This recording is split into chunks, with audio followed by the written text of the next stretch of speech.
Hey there folks, welcome to this video. This is my pre-season predictions for the World Endurance Championship. I know, Prologue was meant to have happened by now, as was the first round, but let's get into it anyways. I'm going to break down my 26 predictions into 4 different categories. My first 6 will be some broad general predictions. Then we'll have the championship deciding ones, the ones with championship implications. Then we'll have the changes for 2027 in terms of drivers and in terms of events. And then we'll be wrapping it up with a series of random events that might happen at some point in the WEC season. So let's get on with it. So to start off, I reckon there will be at least 6 different winners this year in each class. Last year, by the way, there were 7 in both Hypercar and LMGT3. So 6. I think I'm quite safe with that bet. I reckon the Manufacturers' Championship will go to the finale. I reckon at least one championship, though, will be decided before the finale.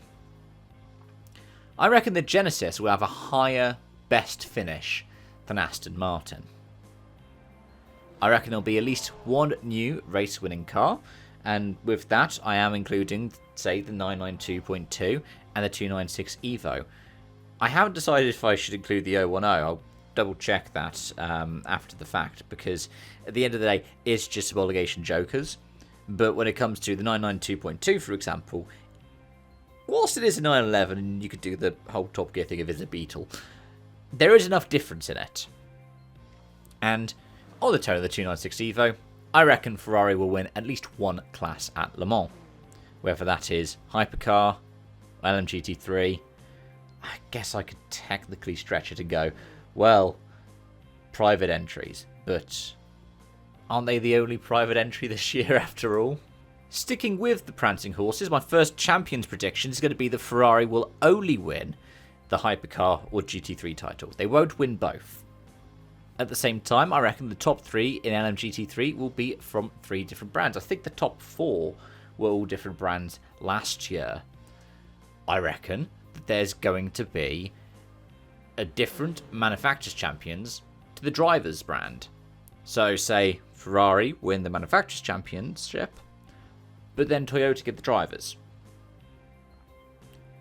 That only applies to Hypercar though.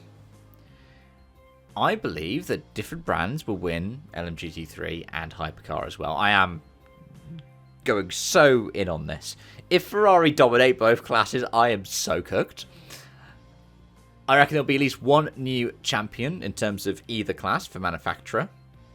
I reckon there'll be at least one returning drivers champion in one or the other class. Number 13. I'm going to suggest that we're going to have more rounds in 2027. And with that, I'm also going to suggest that a former WEC venue will return. We've had so many murmurings about Silverstone, I don't think it's been confirmed yet. So let's say Silverstone as an example. Perhaps as well, I think one current venue will leave the calendar.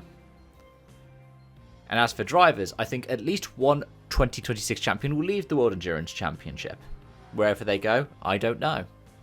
I reckon at least one F1 driver, either past or current, will join the World Endurance Championship, on top of Logan Sargent, who is already confirmed for Ford. So I am making it more difficult for myself here. But by this I mean they will join the series. They may not have competed in WEC before. And I also reckon a former WEC champion will return for 2027. Who it is, I don't know. But there are a lot of former champions running around who aren't currently competing in the sport. I mean, heck, Andre Lotterer has come back. And let's speedrun this final wildcard section. I think that a class leader will retire from Le Mans in the final hour. I think I said the final lap last year, and oh boy, I didn't get that one. I reckon that there will be a GT3 Hypercar collision at some point, where one of them is the class leader, and they will be taken out. I reckon that there will be at least 2 teammate collisions.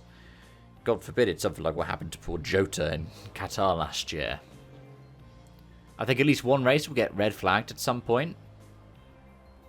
I also think Qatar will not happen. I know it's been pushed back and there's a slot in the calendar, but I'm going to say it won't happen. I think we'll see a first-time Le Mans winner, if that is team or if that is driver. Most likely, I'm going to say driver. But in theory, if it's a new team, I guess it also counts. I think Lance Stroll will drive a Valkyrie at some point.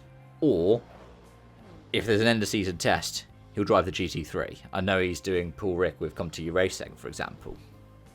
And this last one, I reckon there are going to be more viewers of the Bahrain season finale than the Bahrain Grand Prix. Which, I mean, we already know the Bahrain Grand Prix isn't happening.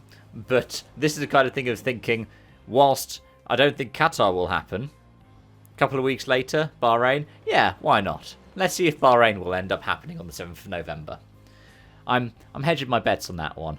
I know if both of those get cancelled, it still becomes a World Championship because it's got its, 6 rounds on at least 2 continents, but yeah. And on that note, folks, thank you so much for watching and joining. As always, thanks for continued support. Let me know your predictions in the comment section down below, but until next time, it's bye for now.